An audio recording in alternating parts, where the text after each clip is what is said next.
This is the FRC Roundtable, coming to you all the way from Minnesota. Your host team 2052 Nightcrawler presents this weekly FRC gathering where FIRST robotics competition teams take cooperation off the field. Share your knowledge, give and get advice, solve a challenge, or celebrate what makes your team special. 3, 2, 1, go! Welcome, everybody, to the FRC Roundtable. My name is Scott Davis. I am a mentor for Team 2052 Nightcrawler. And hi, I am Max. I am a junior and the strategy lead for Team 2052 Nightcrawler. So some housekeeping stuff before we start. The FRC Roundtable is recorded for YouTube and Spotify. We do ask that you be 13 years or older to participate on the live call. If you're comfortable, please use your camera while speaking, as it will show up for the YouTube video. And the FRC Roundtable is now no longer exclusive to Minnesota teams. Mentors and students from all FRC teams are welcome to join us. Finding more information, including our privacy policy, can be found at team2052.com/roundtable. With that, we have a new segment for this year that we are calling What's on the Wiki. Tonight, we are going to be looking at kickoff on our wiki. Now, hold on one second. So now, we all have just had kickoff. However, it is good to reflect after big events every year to see what went well and what can be improved for next year. And so this is just a little bit about this segment or section on our wiki is just a little bit about what we do for kickoff and how that works. So if you are looking for things to improve, might be good to check it out. With that, I think we'll start with main topic for the this roundtable. Max, you want to kick us off, or do you want me to start us off with something?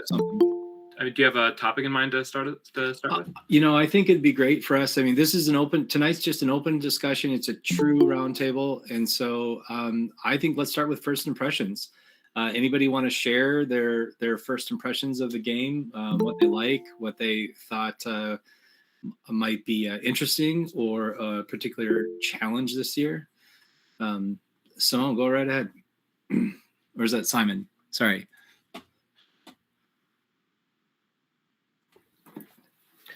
I thought the fact that there's no auto RP is very interesting. You have two scoring RPs. You have one at 100 and you have one at 360, and then you have the traversal RP. There's no auto RP, which is interesting. This is my second year on 2530. So I've never seen a game like this. I haven't looked at other games if there's other games like this, but I think that's interesting. Yeah, it really is. I think for the two previous seasons as I was been on this team, there's been an auto RP.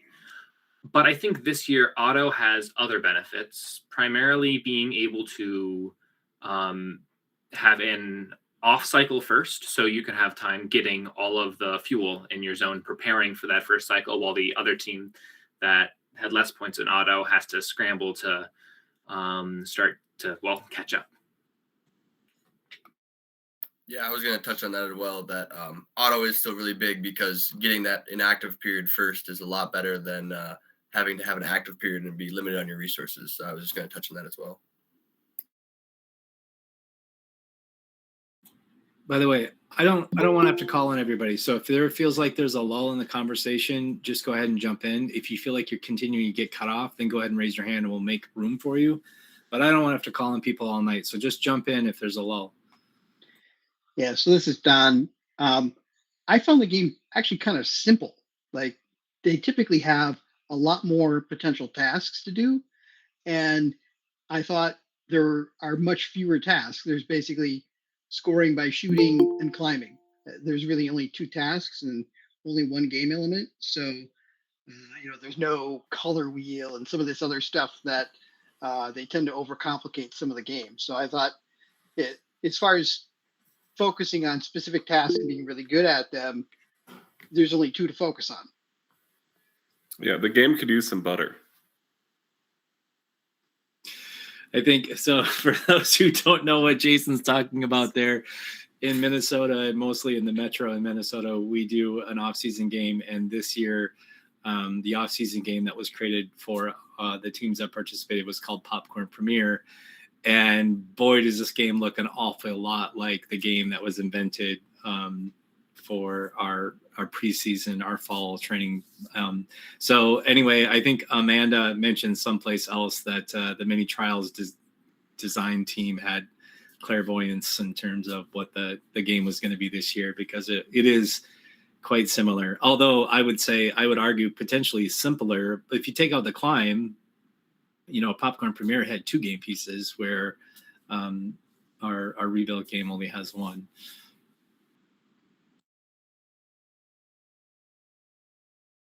I was reading somewhere people were saying, "Oh, this game is more of a gameplay, than theme focus." But I think it's a little bit of both. Oh, actually, because when you look at it, the game elements, and I personally, I was looking forward to a stocking game. However, when I saw, also I was also looking forward to something from 2020 coming back, because I remember my first year into FRC was in 2020 when I first attempted this program. We built a nice robot. We're just about to get into, getting it going, and then boom, the world just flipped upside down. And so them bringing in the fuel cell that looks almost like that, game, and then they're bringing in elements of the hood that looks like from 2022, and then the climbing, traversing, and all those different elements. I feel like it was a good bit of rebuild, and also with a good, what I think looks like a fun gameplay robot, more so like a fun game than just focusing on something difficult. I feel like there's something every team should be able to do something in this game. The scoring, the ball shooting, it is not so much complex to say, oh, you have to, even a kid bot is it is a very intuitive kid bot. If you really put that on a story module, or you build it and you iterate it and to better suit your needs for your team, it should be good for everyone, I think.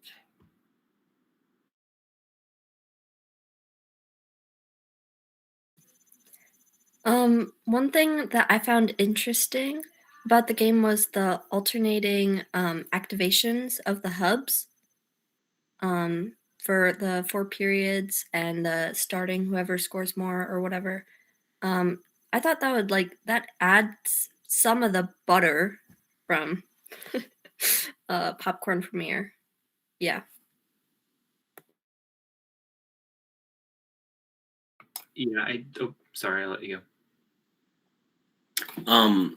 There's 3 obvious distinct areas, because you have the neutral zone, then you have the 2 alliance areas, and they're very, very distinct because of the dividing lines between them being the bump and the trench. So it takes a lot to move between each of those areas if you can't just go under the trench or go over the bump very easily. So it takes more time to just move. I think it takes more time to just go between the entire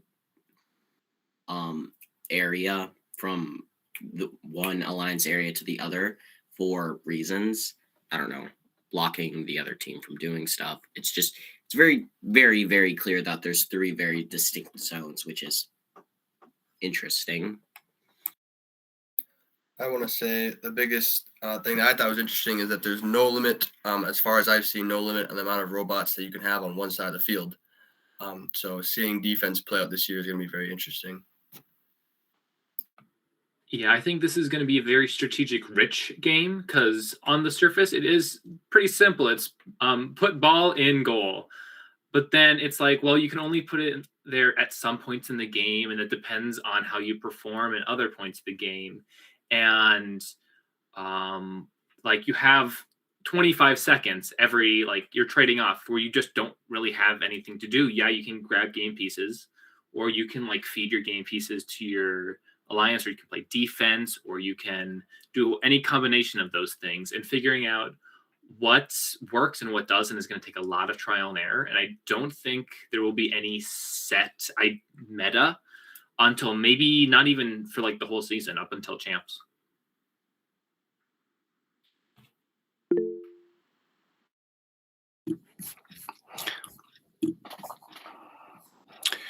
I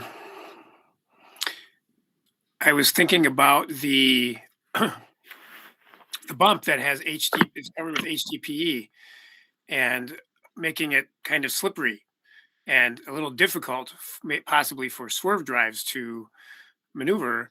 And also around the what is it? The depot.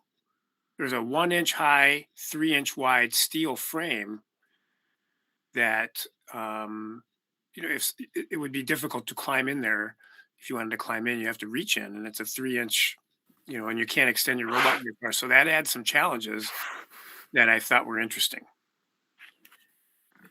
I'm curious. FYI, we've already built the bump and practiced driving over it with a previous swerve bot, and it's not as hard as they make it sound. The basic thing is, because the bumpers can only be a maximum of 2.5 inches off the ground, you're going to high center if you go over it straight. So your center is going to drag and you'll get hung up. So you either have to go fast or just turn your swerve bot diagonal and it goes right over. I'm curious if we'll see more tank drive 6-wheel rectangular frames this year because of some of those issues. We had a long discussion about that with our team. And basically, once we figured out that all you had to do is drive over it diagonally, then we're sticking with swerve. So we can use our thumbs up, thumbs down. Anybody want to give a thumbs up if they're thinking going back to a 6-wheel tank drive? Thumbs up if you're doing, thumbs down. A thumbs up if you're going to do swerve. I do want to say thumb up or thumb down. I want to test it on an actual equipment and see what we got before I make a final conclusion. There's been some RI3D teams too that have done it over the bump, and it doesn't seem too big of a deal. I think the only thing you're going to maybe see, is my guess, that if a team is going to try a swerve for the first time this year, they might put it off till next year. Yeah, and if you was it Mark that said it earlier? If you go diagonal with those RI3D, if you go diagonal, you should be just fine going over that slowly too, or if you want to drive it fast. But here's the thing too. What I noticed about this game is I don't know if there's going to be a lot of tall robots necessarily in this game also.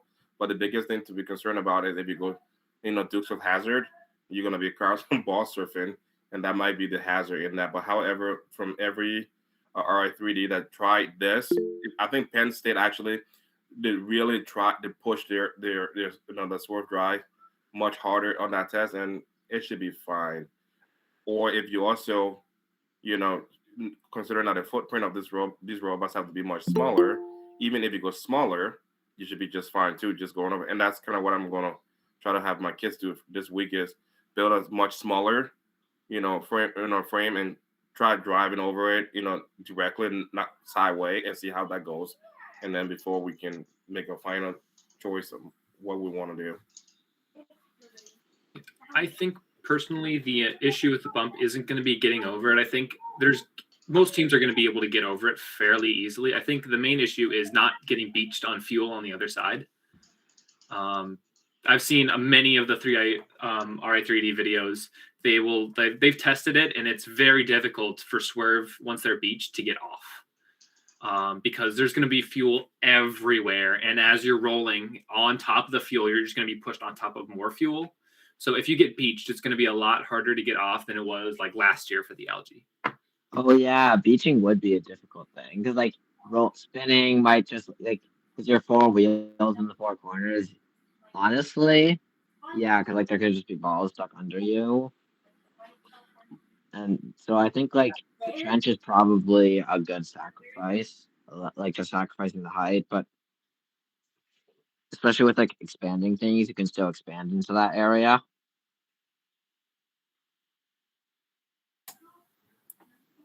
There's some interesting interactions between the bump, the trench, and fuel storage. If you're trying to maximize your fuel storage and you just full send over the bump, you might knock everything you've got out of the hopper. But if you prioritize going under the trench, then you're height limited, right? But Well, the thing about that is, if you maximize your fuel storage, your storage, and come right at the edge of that bump and just like reverse intake and run them out in your area, you wouldn't even need to go over that. If that's if that's your game strategy, instead of shooting them out, or if you just say, "Oh, I take a bunch of them and dump it," you don't need to necessarily go over that if your alliance agrees that your job is to to bring fuel cell back into your alliance area, because probably if somebody has a trench robot, then they can just go around you, and the other person can be a dedicated shooter. So people may not even have to, like, I think Scott and I were having a conversation earlier. It's like you may not have to have that many robots going over that as many times as we might be, thinking that it would be necessary. Just if you can find a way to shuttle the ball back and forth.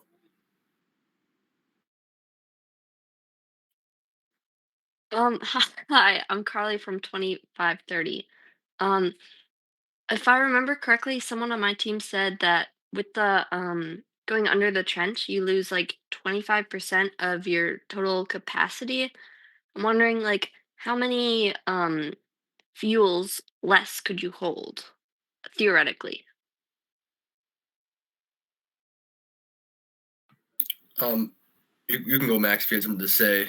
Well, I was just gonna say that's probably about one layer of fuel if it's stacked, because fuel is 6-inch diameter. You're going from 30 inches to 22 inches, so that's about one layer of fuel.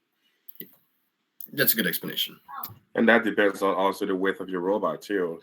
So, and let's also keep in mind, I think those roughly aren't they like half a pound? Those things are heavier than I actually. When they look heavier in person when you weigh them out than they actually look on the screen when they're shooting them out. I'm like, oh, that's not just a normal dashball looking thing, but it's a little bit weighty too. So that's another factor too to take into consideration, is the weight on those.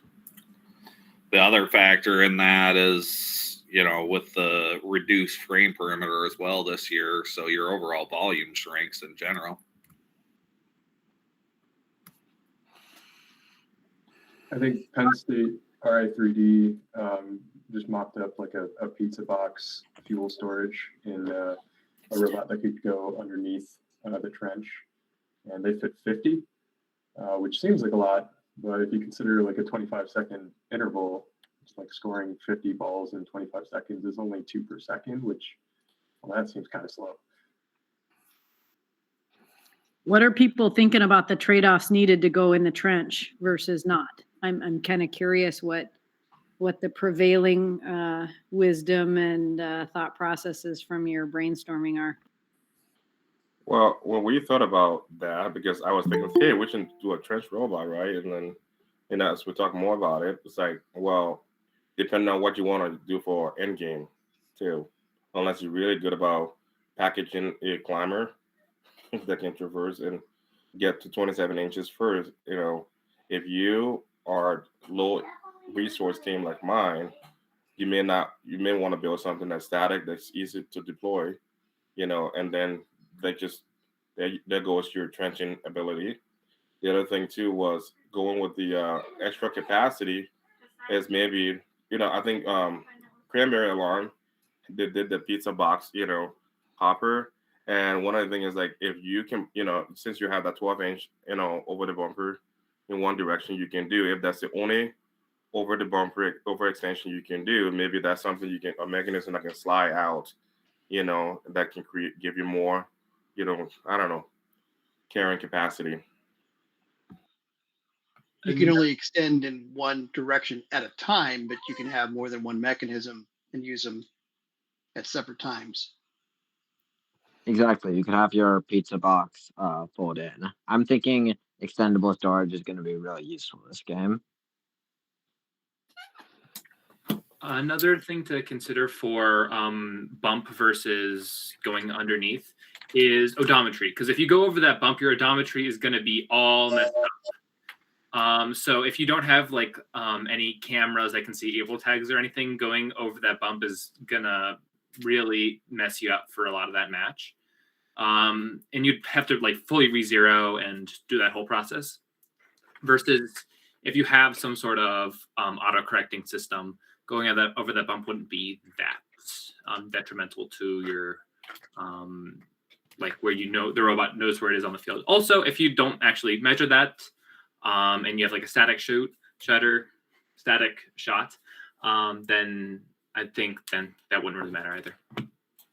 Sam is calling for a vote. So thumbs up if you're going through the trench, and thumbs down if you're thinking you're not going to fit under the trench.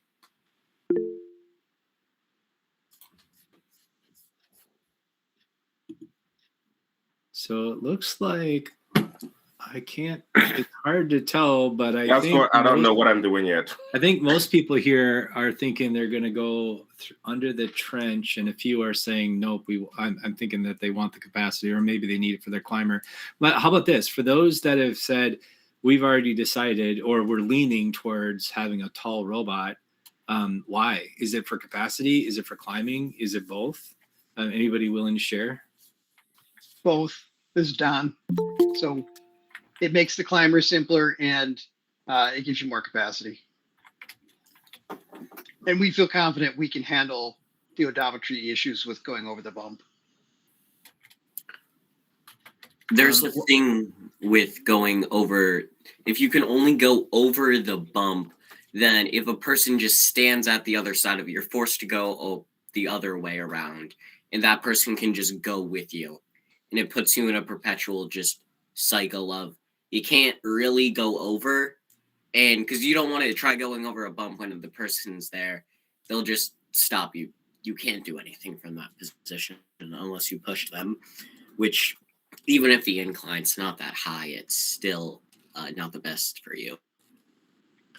One of the things that I'm curious about, but with having the trench is you can just, if somebody blocks you on the bump, they can try. You can go through the trench, or it's much easier to push them out of the way if they block the trench too.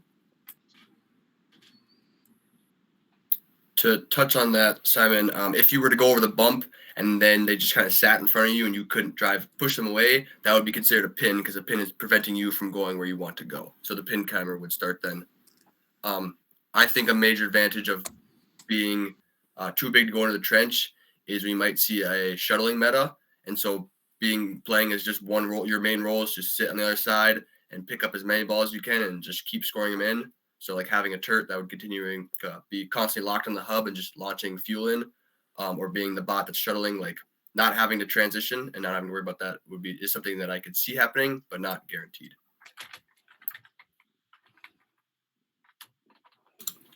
As we saw, like in Crescendo, relaying is going to become the more efficient scoring. Question: what are people thinking about the footprint of the robot?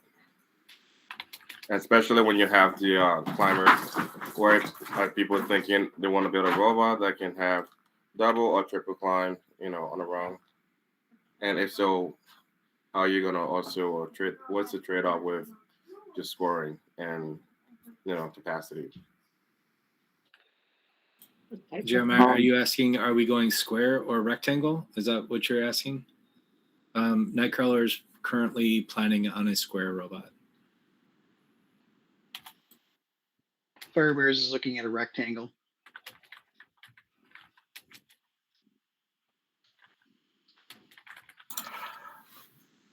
Briley, I just wanted to circle back to your definition of a pin. My understanding was that it's preventing any movement of a robot, not movement towards a desired position. So I don't think that would be covered under the pinning rules, if I'm not mistaken. They are correct. If you were on the bump and they were sitting in front of it and like you just couldn't go any farther forward, you can't go backwards because you're like stuck there, then it would be a pin. But I see what you're saying.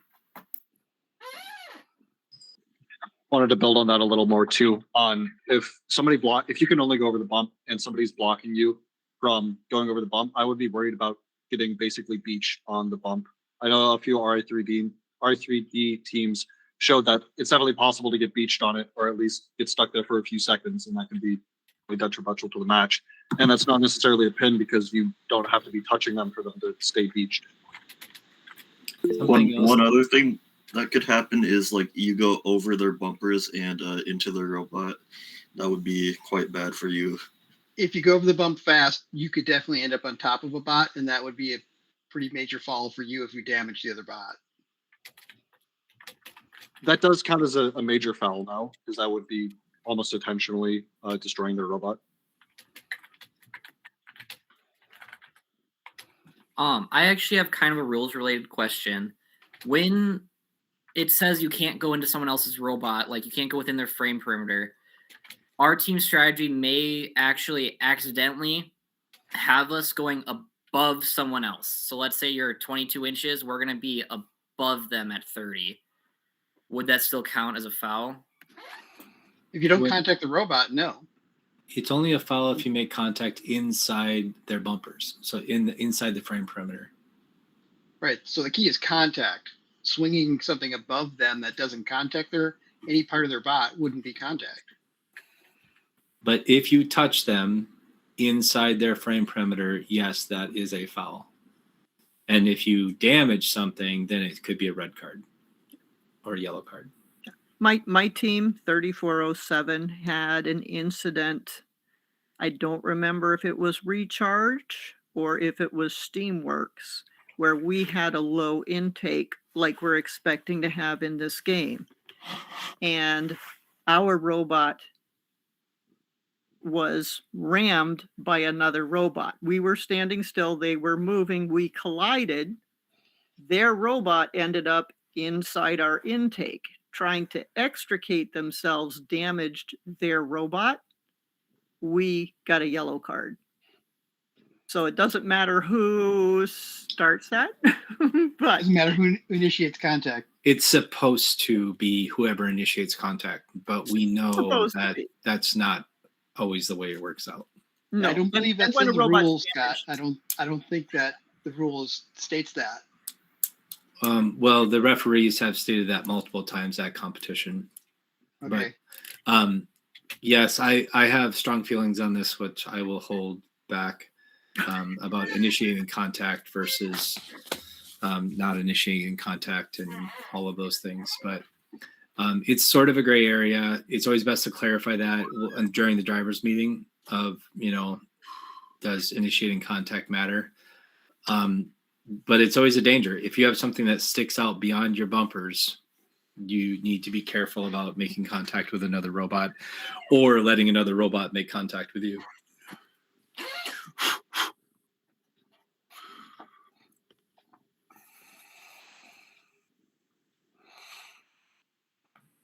All right. I feel like there's a bit of a lull here, so I got another big discussion question. Are people looking more towards being more of a snowplow where they intake it and then immediately shoot it, or more have a in between indexer where they'll intake it, index it in like a spindexer or belted intake of some sort, or belted indexer of some sort, and then shoot it? Or are they going to do more of a throughput? We've had a lot of discussion on our team about that. So if you're planning on doing a big hopper, load them all up and then drive to a spot and shoot, do a thumbs up. If you're planning on kind of shooting while going, whether that's across the field into the other thing or into the hopper, thumbs up if you're hopper, thumbs down if you're shoot while driving. So looks like actually pretty even mix here. So small hopper, quick throughput versus lots of storage and get to a spot. All right, that's good to know. Good question, Max. That's kind of turret versus non-turret, sort of, isn't it?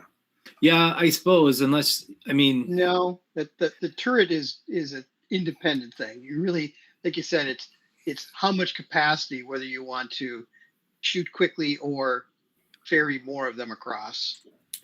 Yeah, Well, you're not going to drive and shoot without a turret, probably. right. I No, agree. you absolutely can drive and shoot with swerve. Well, your intake gets messed up, but yeah.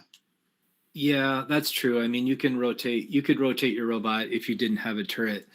I think what it really comes down to is, do you plan to have a small hopper because you don't plan to hold a lot of balls? You plan to pick them up and either fire them into your end zone or shoot them into the hub if you're already in your end zone, or are you planning on gobbling up a bunch of balls and then shooting them all at once? Daryl says, going back to the bump versus trench, our team has decided to go with the bump because our swerve is tall enough to not get caught up, and faster cycle times and more room for fuel. To be honest, I see no benefits in going through the trench other than not getting your teammates' way, but with a good strategy, that shouldn't happen. Good feedback, Daryl. So I'm gonna make a couple comments. Your bumpers can be a maximum height off the ground of 2.5 inches. So it doesn't matter how tall your swerve module is, your bumpers are going to drag over the bump.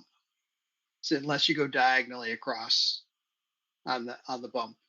And going diagonally across, your robot will be on 3 wheels at portions, and it will mess up your odometry and things like that you'll have to correct for. So we've already tested that, and I can tell you it's not the height of your swerve, it's the height of your bumpers that are going to cause the scraping on the bump.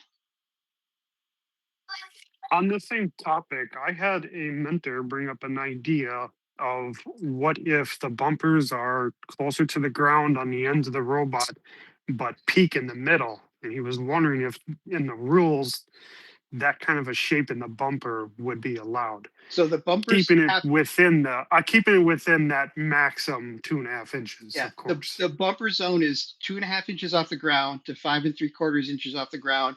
Your bumpers must completely cover that bumper area.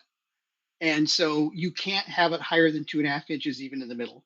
So the answer is, by rule, you cannot have the bumpers above 2.5 inches at any point, unless it's the one gap you're allowed in your bumper. So you could only do one side, you couldn't do both sides. Yeah. And like I said, this was the idea of having it low in the front and back of the robot to avoid a ball going underneath there, but having it high up in the center of the robot on the sides to help with going over the bump. Kind of like a clearance for it. So you'd hit the bump straight on, and the idea being that the bumpers would drag less because they were higher off the ground than on the ends. Yeah. And your front and back bumper are going to drag when you enter and exit the bump as well. So the answer is 2.5 inches is your key. It can't be higher than that. And that doesn't really get you over the bump unless your robot is like 12 inches long. Right, but it is worth have to be saying that your bumpers do not need to be horizontal. Yeah, They can be angled through that bumper zone, as long as any vertical slice meets your bumper zone requirement. No, you can make them in any shape you want as long as they meet the rules of that bumper zone. Yeah, and that was kind of the key point of his question is, do they have to be the same height all around, or can you vary inside of that tolerance zone? I figured that's the case, but just thought I would clarify that. Thank you. So I have kind of a fun thought experiment that I was hoping to do tonight, and I'm curious to have a group discussion here on what we think high resource teams robots will look like, what we think middle resource teams robots will look like, and what we think low resource robots will look like. And maybe this is more of I'm a low resource team, or if I were a low resource team, this is what I would focus on. And if I am, or if I were a middle resource team, this is the one thing I'd give up. And then the high resource teams are obviously going to do everything, but I'm really curious if people think that the everything has something really unique about the do everything. So I'll premise that out as I'm really curious to know, and I think this will be super helpful for those teams that are trying to figure out what is the one thing we're not going to do, or we only have 5 kids. We got to be basic. What is the thing that our basic robot should do? So please, if you have ideas about one of these 3 categories, I'd love to hear what you have to say. All right. To start, I think a good baseline that I think every team is going to aim to try and be above is that base kit bot. It's really good this year, which is going to make it harder to get like with a completely new design get better than they could this year. It can do everything almost except for climb. So I think it's going to provide a pretty big baseline.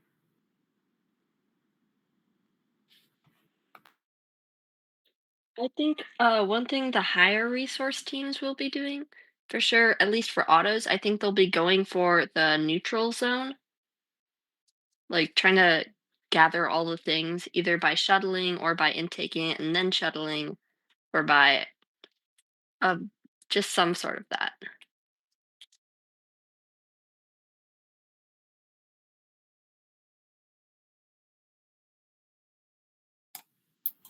Simon, Briley, go ahead. Merrick? I think climbing's going to be interesting because I imagine climbing L1 is going to be pretty common considering that you have 2 use cases for it. But if you can't get back down during auto, then you can only really climb 1 time, being at the end of the game. And I don't think we're going to see a lot of L2s because I'm pretty sure you can get to like L3 pretty easily from L2 because it's an 18-inch gap from L1 to L2 and L2 to L3, I think. And most teams are going to do that are going to have an L3 climber are going to do, I imagine, something like they bring themselves up to the rung on L2, then they're going to pull themselves up to the rung on L3 and then bring the second climb arm up that was on L2 up to L3 and or something like that. So I think we're going to see a lot of L1s, not a lot of L2s, and a lot more in quite a few L3s from higher resource teams. And L1s are going to be pretty common, I think.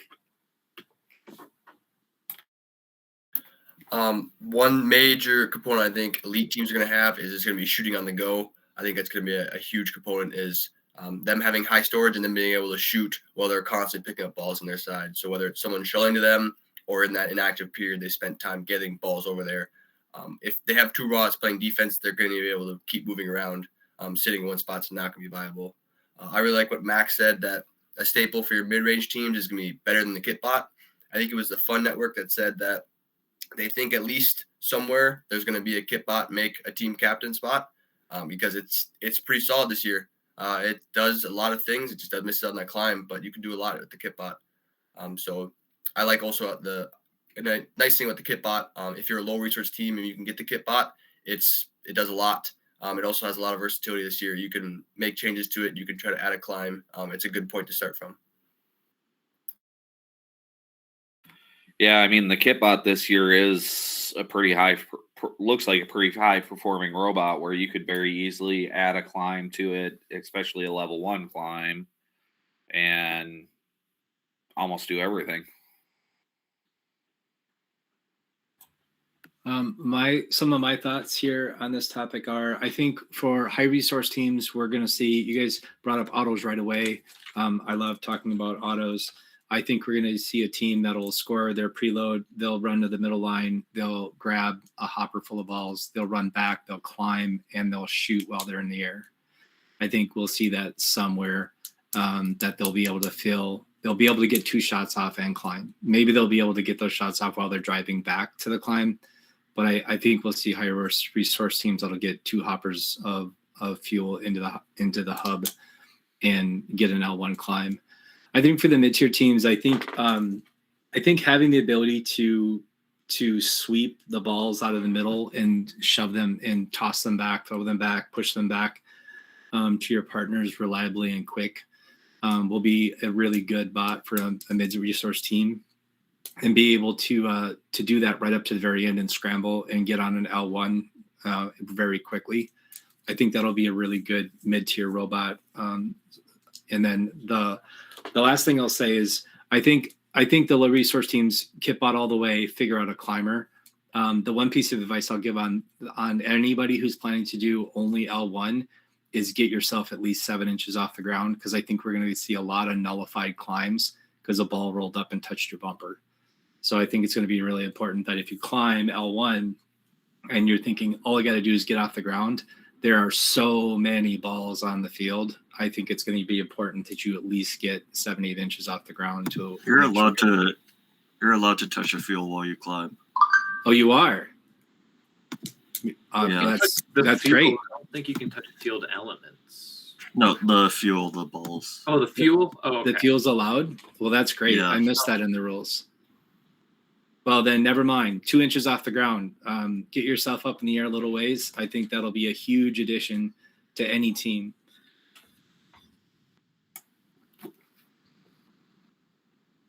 Yeah, I think climbs in general are going to be pretty important for qualification matches because it's very much like the climbs last year. If you have one team on your alliance that can do a level 2 or level 3 climb, and then everyone else can do like a level 1, out of that, you're basically guaranteed a ranking point every single match. I would also say that regardless if you can do a level 3, if you in that scenario, you're saying someone can do level 1, 2 level 1 robots, assuming they have a level 1 auto, can get that ranking point as well. So L3 may be like, as a week 1 team, I don't expect to see a lot of level 3s come week 1.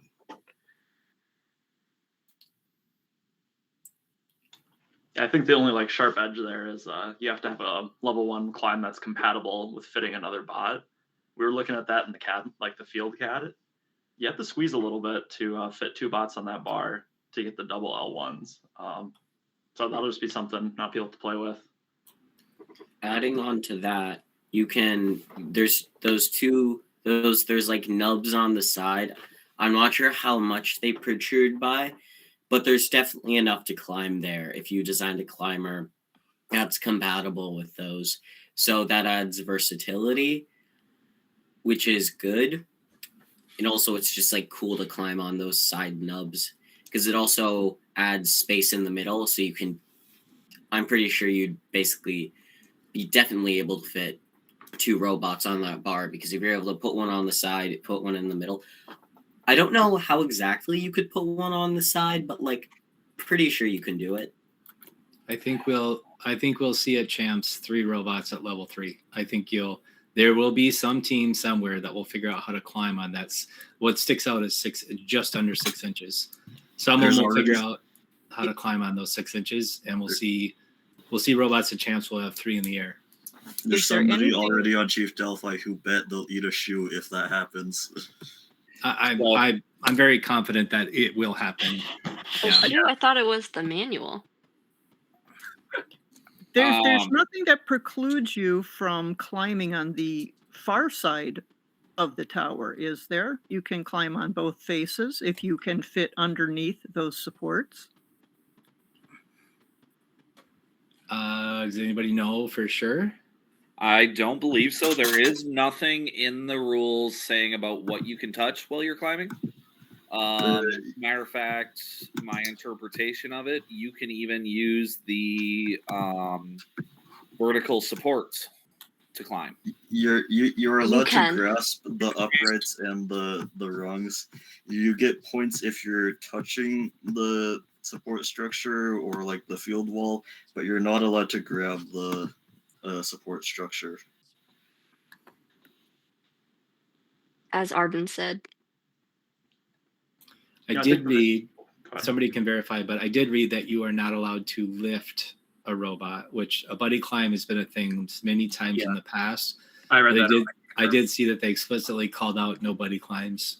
They didn't use the word buddy climb. They said no robot can support another robot. Okay. So what does fully support mean exactly? It means you're not touching anything else. No, you can't fully support another robot. Doesn't mean you're not touching them. I mean, you can still be next to each other on the same rung. That doesn't mean you're supporting.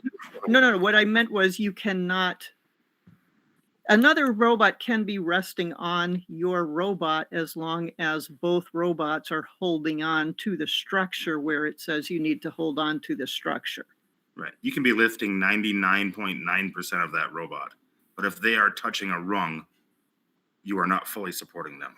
Correct.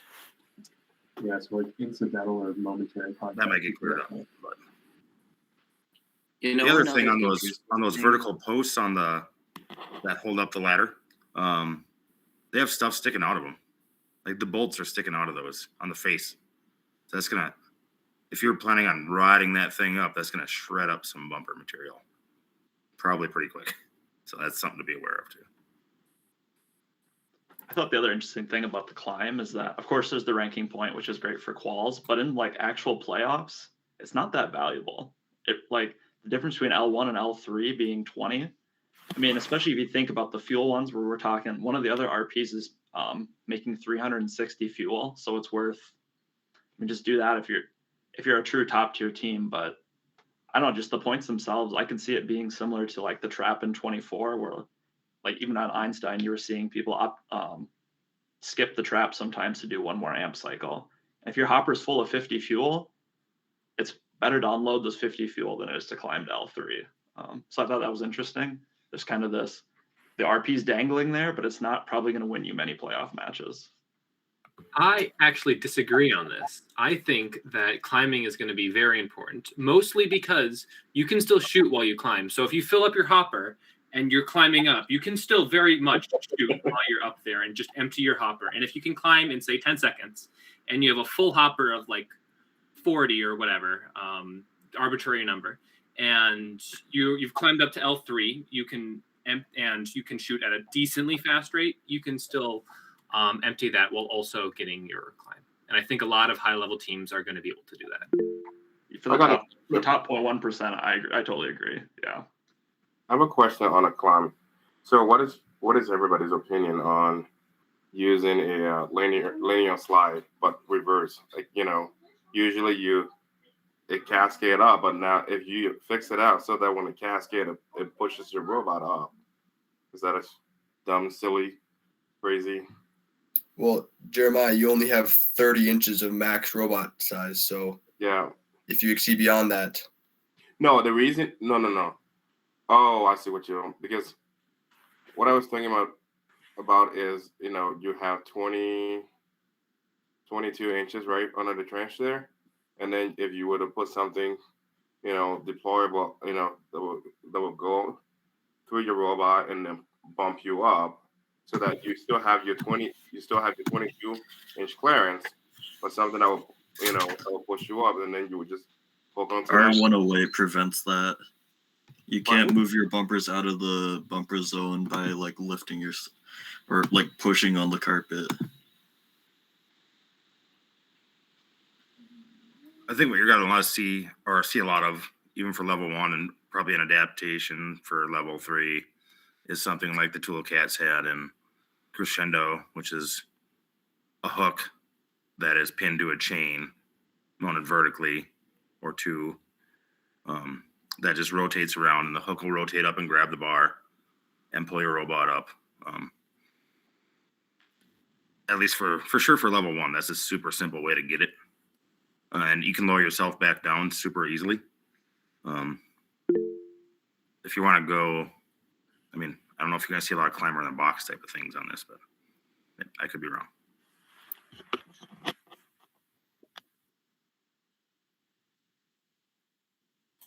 Go ahead, Everett.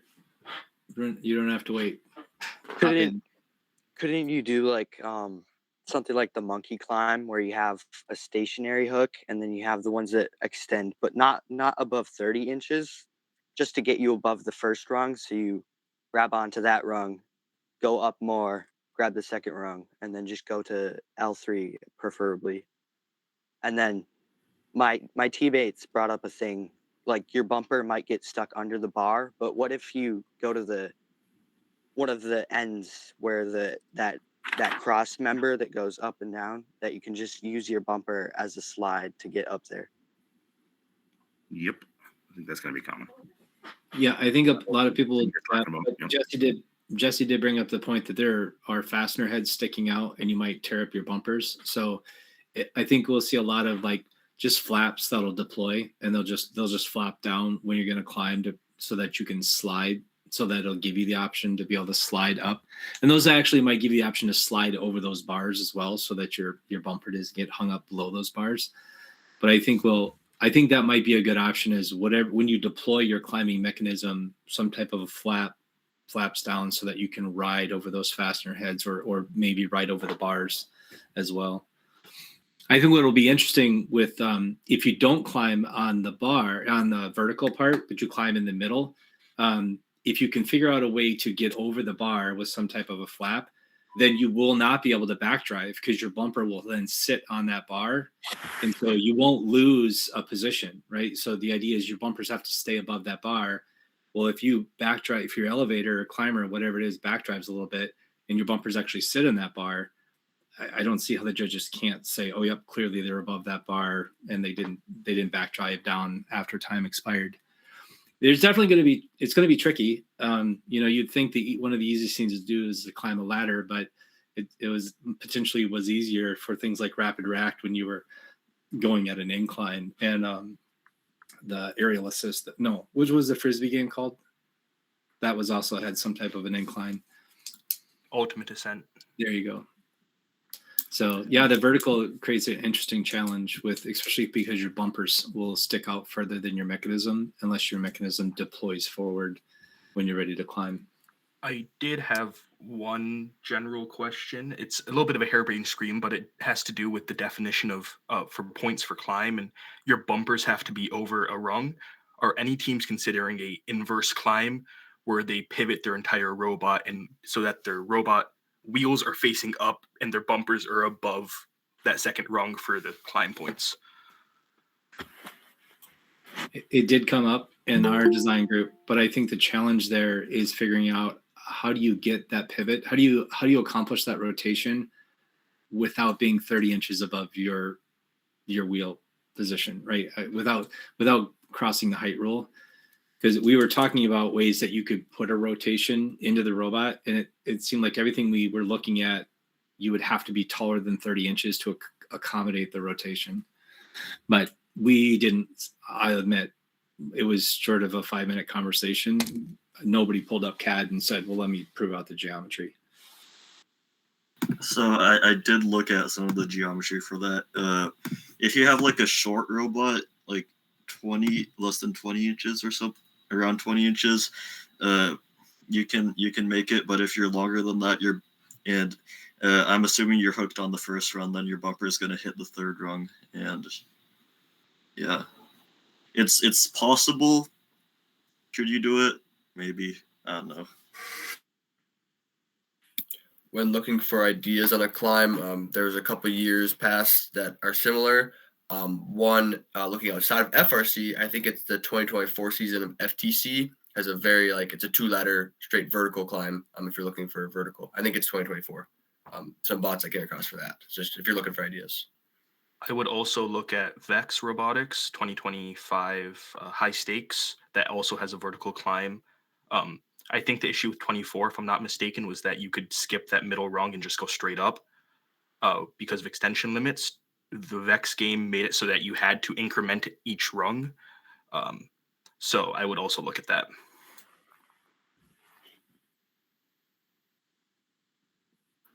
Once we're done talking about the climb, I was curious to jump off something that Sam said earlier about the L3, that maybe not many people were going to end up doing that until the high level of play at the end. But what do people think are the other sort of red herrings, or in other words, places where people aren't going to invest a lot, or are going to ignore because they're not high yield on the field?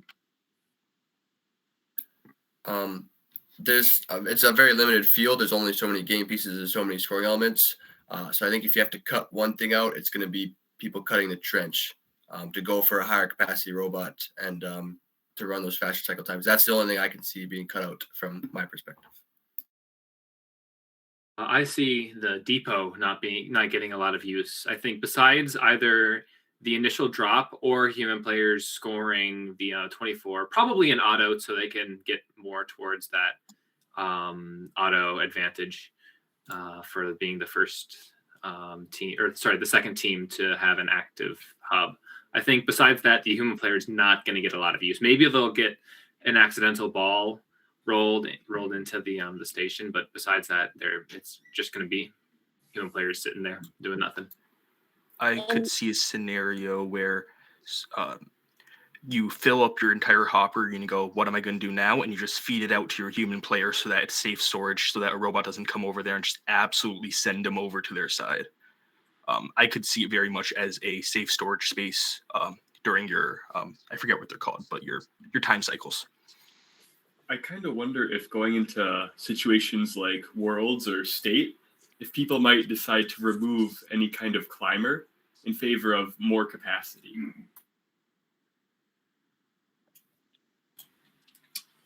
Or fantastic, Luke, amazing. Or you get into playoffs and breaking points don't matter anymore, and you put on a bigger hopper and take off your climber.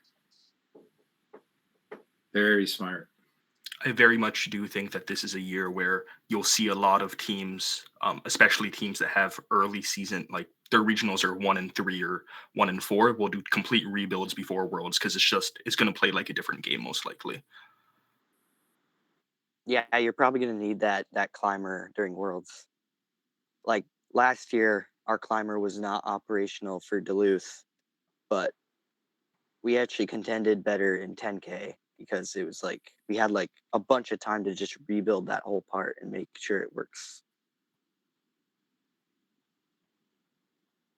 Yeah, and I'm not saying that this is what you're saying, Everett, but don't underestimate Simple Robot. There's a lot of times where in week 1, a Simple Robot just rocks everybody's world and they rank super high and they do great. And then between competitions, they've added a bunch of complexity to their robot and they didn't quite get it fully realized. And they did worse at their second regional. So I know that there's always this kind of desire to be the everything robot, but this is a simple game and the meta might evolve to the point where you might be the best robot on the field because you can do one thing better than everybody else. I think this is a game where that actually could happen, especially the discussion we're having around climb of can you score more balls faster than you can climb to L3? I mean, I think that's a real question that might end up proving out this year. I got a feeling this is going to be the year of simple robots because the game is designed around simplicity. The other thing I'll say about that too is if you can have a working driving robot 2 weeks before week 1, so let's say week 4, you've got a robot that does everything you're going to do in competition and your drivers get dozens and dozens of hours of practice, that is huge. That's also a very big deal. If you can get a simpler robot done early enough where your drivers really get everything dialed in versus having maybe an amazingly complex robot, but very little pre-competition drive time. So I think this game offers a lot of really interesting aspects that give tons of teams opportunity to be wildly successful with very different robots. So you say that, Scott, because I've been gnawing on this idea of like, hey, maybe should a team focus a low resource team, build a kit bot according to specs, put on some kind of a over the bumper sweeper that that you can raise up when you don't need to, put a timer on that,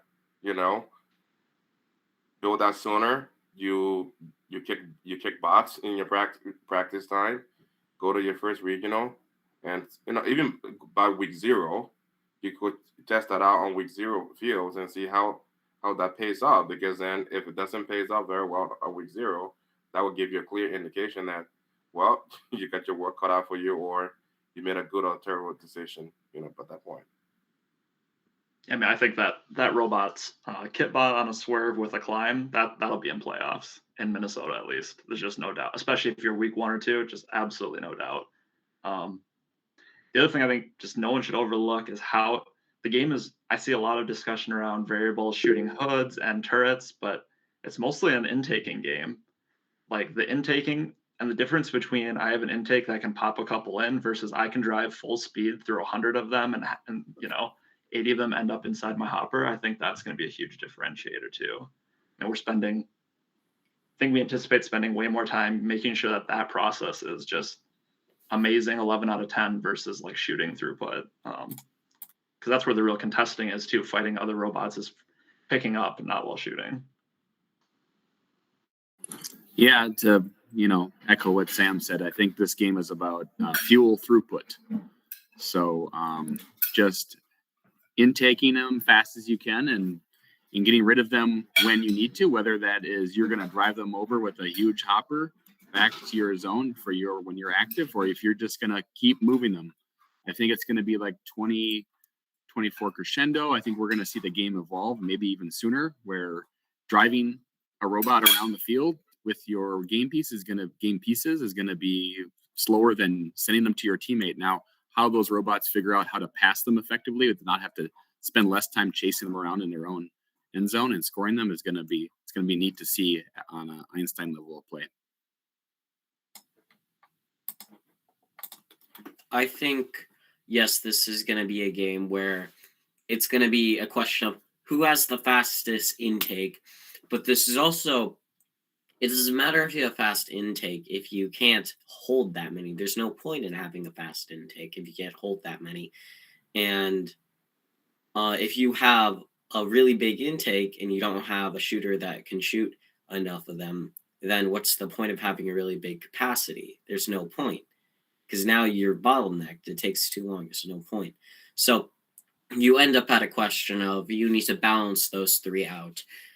And if they're not properly balanced, you end up at a problem where one of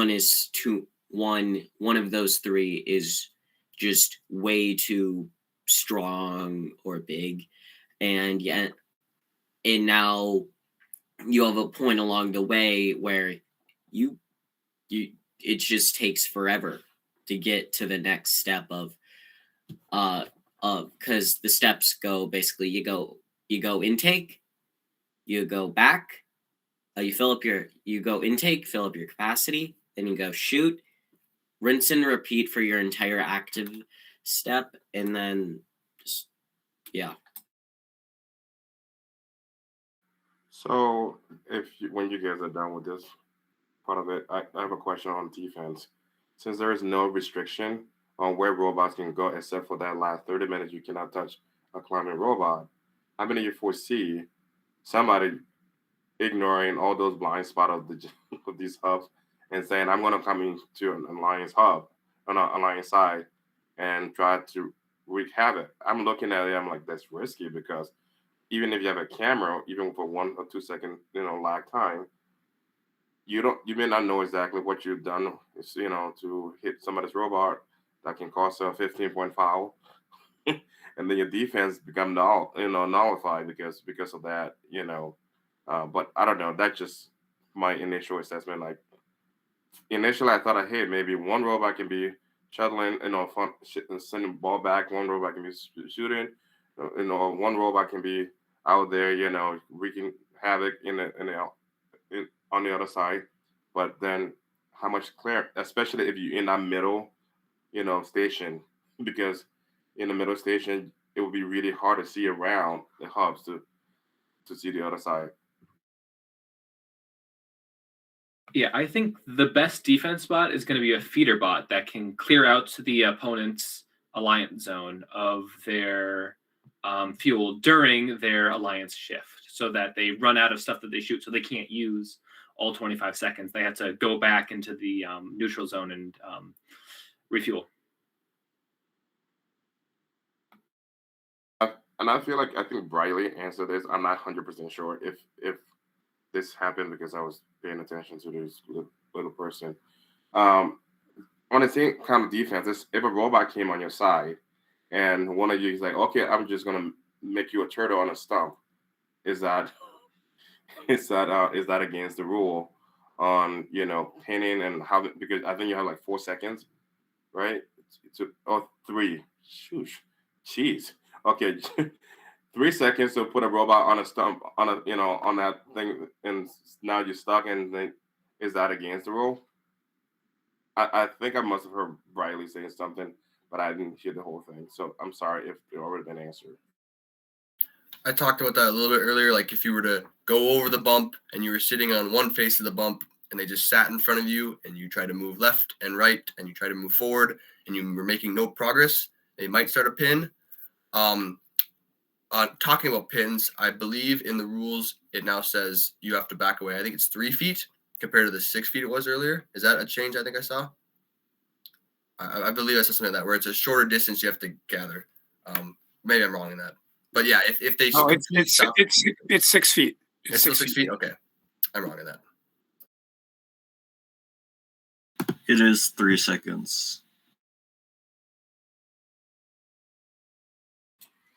When it comes to defense, one of the things that I think I keep coming back to over and over again is there's over 400 balls on the field.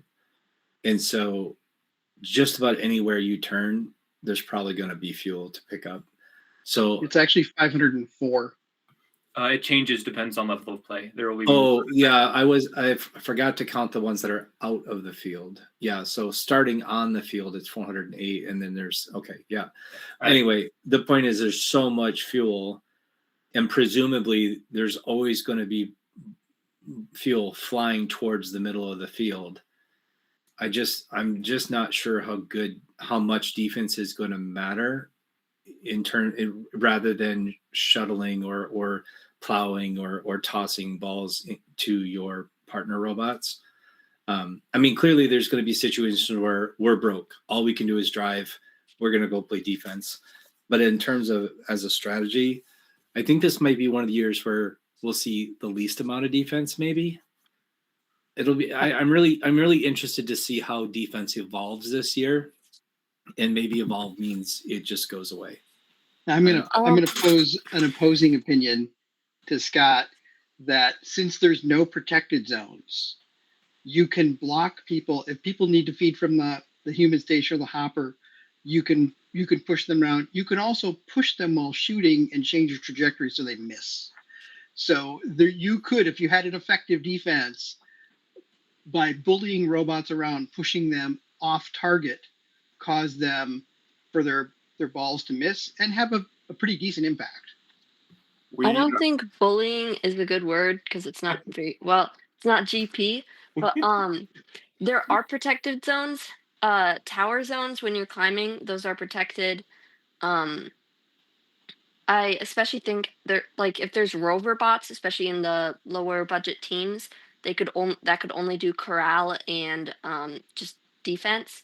I feel like defense, especially if you don't have any anti-defense as a team, if you're just spewing out like ball after ball, that's not going to affect one ball, but all the balls you're shooting at once if you don't have automatic auto adjust. And thank you, because that happened with us in 2022 NMRC in Alexandria. In the playoff, we were playing defense against we're driving a tank drive, playing the defense against 876. And basically they had a limelight and they were shooting 100%. But every time we kind of jostled them, they would get like 50% or sometimes miss both shots, depending on the timing when you get them. So, maybe that might, but now with programming and instruments being fine-tuned, who knows? And a lot of the robots are going to rely on swerve instead of a turret. And by just pushing on them, you may prevent them from being able to rotate and aim.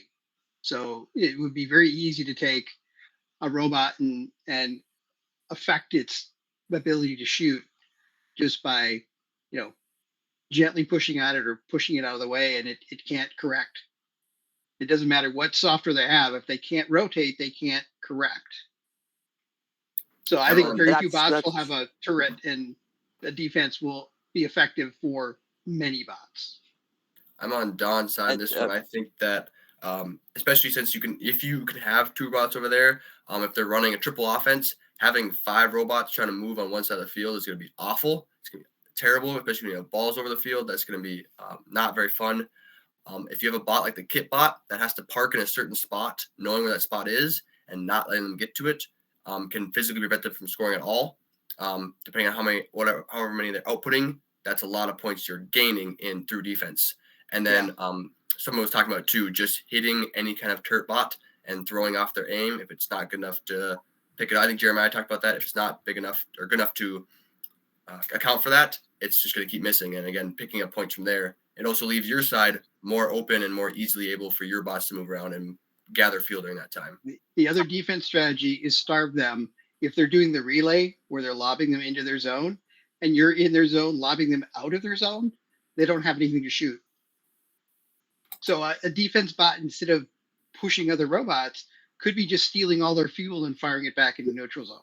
Thank you, Don. That because the reason why I think I push some robot around this game is not going to be an effective thing is the parameter, limitation, like how big of your robot you can build this time is, back we have pushed the limit where we were like half an inch away from the maximum we could as a defense bot, but this year you can't really, and I mean you can push it to the max of 110, but I also see a drawback in if you want to go over that bump, that's going to be some problem there with, unless you finesse through driver practice over and over how you can make that work out for you. But I think with the size limitations on these robots, smaller robots pushing other, maybe if everybody builds smaller robots and you add weight plate to your robot, makes your heavier, to its maximum weight. Weight isn't everything you think. So our bot was one of the lightest, smallest robots out there, and it was the best defense bot out there because we were quick and agile, and we could get in their way quicker. We could outrun them. So speed can sometimes, I mean, we were within 10, 20 pounds of everybody else. So the weight difference is people overthink it. With the swerve, with the traction on the carpet, and your ability to accelerate and outmaneuver sometimes is more than your weight. But I think starving them, taking all their fuel and taking it away from them means they have nothing to shoot.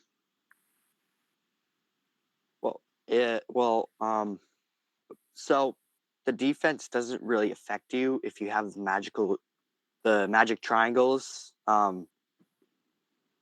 because if you have a turret and you have magic triangle, well, that's why we decided on the turret, so we can move and shoot at the same time, so defense can't just like hit us, and we're not just gonna sit right in front of the hopper and just right in front of the hub and just shoot.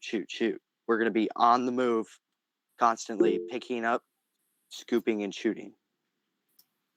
So, my thought about defense is it's going to be very big because of active and inactive hubs. And your goal as a defender is to make sure they get less points. And because you only have, I don't know how many seconds you have exactly, but in those seconds. Yeah, 25 seconds in the inactive zone, plus auto, ending, and transition, they only get 50 seconds total in their inactive active time.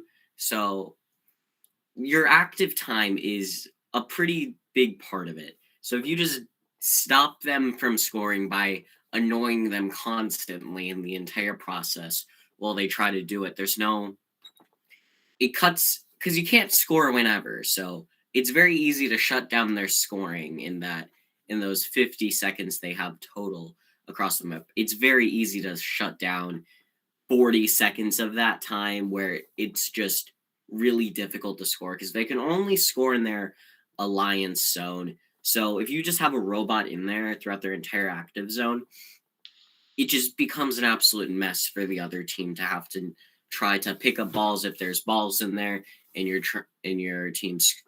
shooting them out and you're hitting the other robots. It just becomes way, way harder. Also, those spaces aren't very big. I don't know how exactly big they are, but I feel like they're like a fourth of the field width-wise. It is. It's essentially each alliance zone is a quarter of the field, and then the neutral zone is half the field. Everett, I just want to touch on your shooter thing. Even if you use April tags and calculate your odometry and your distance and your speed, if I hit you hard enough, your ball is not going to go in at some point.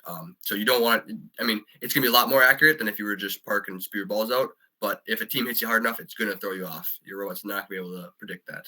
Well, what if you're driving away from them? What if you don't directly try and collide and you just dodge? You can dodge. My job's going to be to hit you. But that's still interference over it.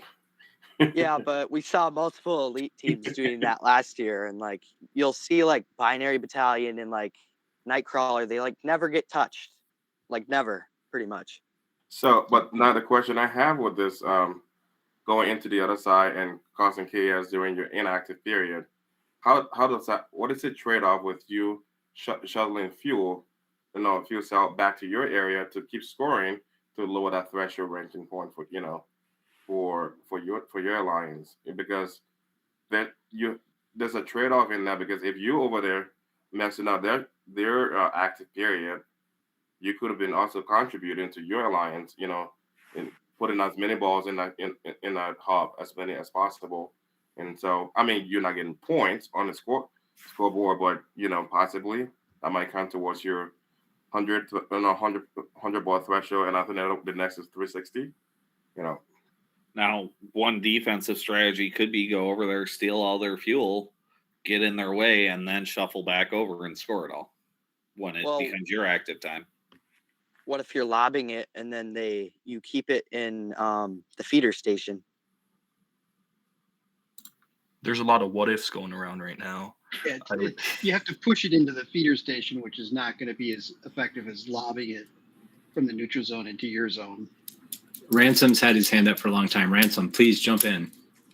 Yeah, so something to consider with defense and being in the other team's alliance zone is that you can fire the balls not just into the neutral zone, but all the way into your own alliance's zone. There's no limit on how far you can fire other than outside the field. So we're getting close on time, and I wanted to get this in here because Everett was talking about how you're never going to stop moving. You're always going to be shooting. I'm going to speak up for all the programmers in the room who haven't said this yet. If you want to shoot while driving, the build team's got to hand off the robot 2 weeks before the first competition. Because shoot while driving is hard. That's not going to be the night before task. I'd like 3 weeks, please. This is exactly why we keep 2 chassis with the same swerve modules on it. And so, because we've had problems in the past where they get like some other chassis, it doesn't work as well. And then the programmers have to borrow the whole robot. And the build team's like, oh, we got to build this. Now we can't do that because you have the robot. But it takes a lot of time for them to do that. And there's a lot of things that they have to work through. And then you have things that pile up and stuff. That was a discussion point that came up in our design meeting of we definitely want to move while shooting. And I said, okay, I 100% agree with that. When does the build team need to turn over a fully functional robot with intake, hopper, and shooter? And then the faces kind of went blank for week 1 regional. We're like, yep, if we're going to sign up for this, if that's going to be our strategy, then we have to work that into the schedule to get that off to the programmers. All right, so we got about 10 minutes left in the call. I think our discussion on defense was really good, but I want to make sure we leave any final space. Is there anything anyone was hoping that we would discuss tonight that hasn't been brought up yet? I want to reserve a little bit of time if there's any new topics. Anybody got anything that they're really worried about or wondering about? One thing really quick I want to throw out there is anybody looking to just feed their human player, because your human player can throw balls during the entire match? I think we'll see that as a strategy at some point. I don't know how successful it'll be, but I mean, if you've got a human player that's 90% and you get in heavy defense, who knows? Maybe that's going to be a strategy for somebody. I mean, I think I'm going to encourage our human player candidates to practice as much as they possibly can. I think we'll be prepared to do that, but I don't know if that'll be a strategy that'll end up working out. I'm really curious to see how much the human player gets used, because I really hope it's a lot. That's so exciting. The audience goes crazy when the human player scores a ton of points. So I hope it happens. Yeah, on that point, Scott, I think the kind of the drama of who wins the auto is going to be really fun. Like, you think of those finals matches of like, drum roll please, and you won't even know every time who won the auto. Like, both will have dumped so many in. I think that'll be fun. But something I was kind of curious about, teams thought about, you're going to have extra humans. There's only really 1, maybe 2 human players down there. There's really not enough for all your human players to do. Or maybe there's a way to share. People thought about how to use your human player effectively. If you've got 1 on the alliance who can throw them all, what are your other humans doing? Yeah, actually, in the rules, you can have human players. You can have like 3 like drive members. So I'm interested to see if you have 3 people behind the driving controls. Maybe you have one person acting as a coach while your actual coach is organizing between the other drive teams. And we have maybe only there's one dedicated human player at the human player station. I think an interesting role for a human player will be to have someone count down for the alliance of how many seconds are left. We've got blinky lights and it's up on the display, but having someone shout for the whole alliance of, hey, we're going active in 5, 4, and counting down. If we've got extra people, I think there's a lot of opportunities to do maybe things like that, because there is so much kind of coordination and timings in the middle of the match this year. I think that's an interesting strategy for teams to discuss. Well, good. I'm glad somebody brought up human player, because I had forgotten about that. But that's a lot of fun. I like the ideas of trying to utilize that human player, because there are years where the human player basically does nothing, or they're only busy for about 10 seconds of the match. I think it'll be fun to see if human players end up pulling up a stool and just watching the match, or if they get really involved this year. Anything else? Okay, I have something. I'd like to close out the conversation this way. If you are willing for your team, what are your goals between now and our call next Sunday night? What are you hoping to accomplish in the next 7 days? Anybody want to share? I can go for 2472. We're hoping to have finalized design and starting on the chassis.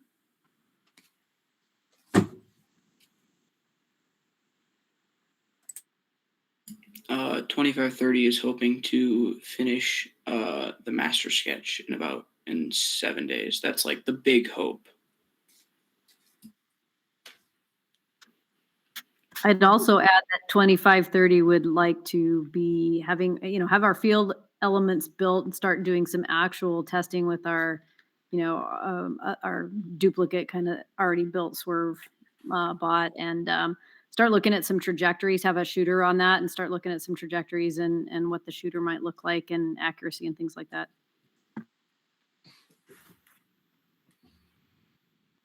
Team 2823, we are looking to get our field stuff done, and then look at when the Hmong prep field is open, and try and figure out and start catting the stuff that is most important, that's going to take the most time, and start building that. Yep, 3407 wants to build some prototypes, compare one to another, get the drive base pretty much set, and whatever we think we need to test for those field elements, try to get some of those up and running.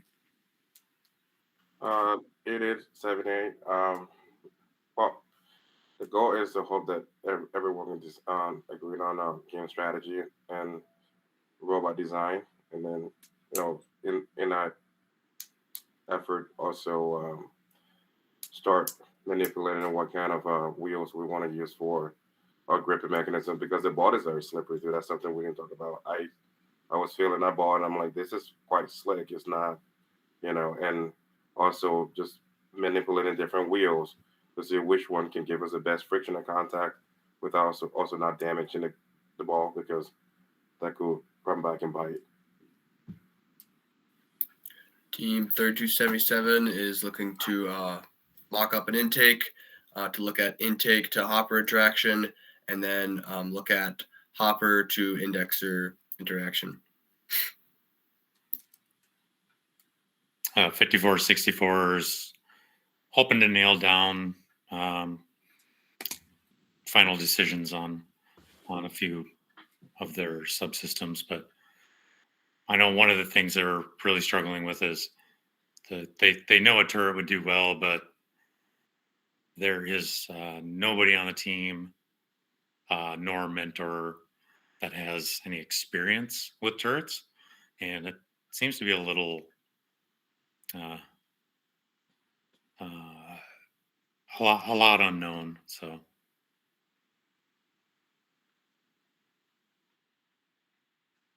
Max, do you want to do 2052 or do you want me to share? I mean, I can start stuff off. Interrupt me though if I miss something or you have extra details. So in the chat, Everett asked what type of robot Nightcrawler is thinking of building. We're thinking primarily a plow robot that is going to be able to get the ball from the intake to the shooter as fast as possible. But we've also been thinking of ways to have an overflow where even though we are getting those fast as possible, if we're intaking more faster than we're shooting, we are still have the volume for that and can store them. And then we are probably thinking of a turret.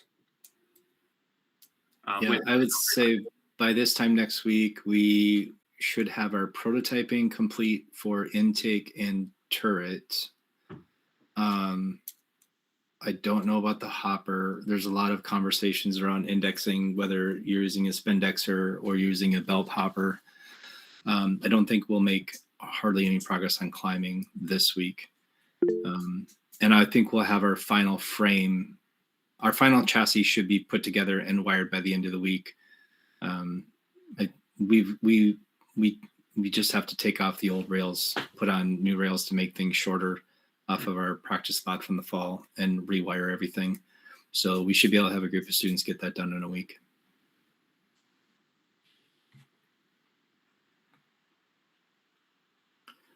Okay, well, I feel like, it's exactly 8:30. I feel like this was a great conversation. I want to say a huge thank you to all the students who are on the call tonight. It makes my heart happy to have more students and mentors talking on these calls. And I really, really, really appreciate the students showing up tonight and giving such great insights into the game and strategy. I think that was awesome.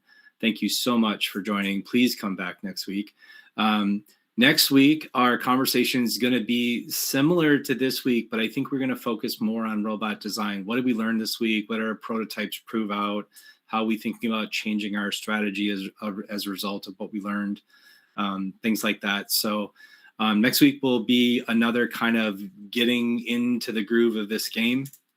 And then the following week, I think we might have Talon Robotics giving a presentation next week. But one more time, we're going to do this one more time again. Tonight we talked about what we think is going to happen with the game. Next week, we're going to talk about what we've learned. So please come back, share what you learned, share how you pivoted. Love to have everyone back and more. So if you're listening to this on the podcast or watching it on YouTube, please consider joining us live and sharing your team updates as well. All right, with that, thank you, everyone, and I will see you next week. Have a great night.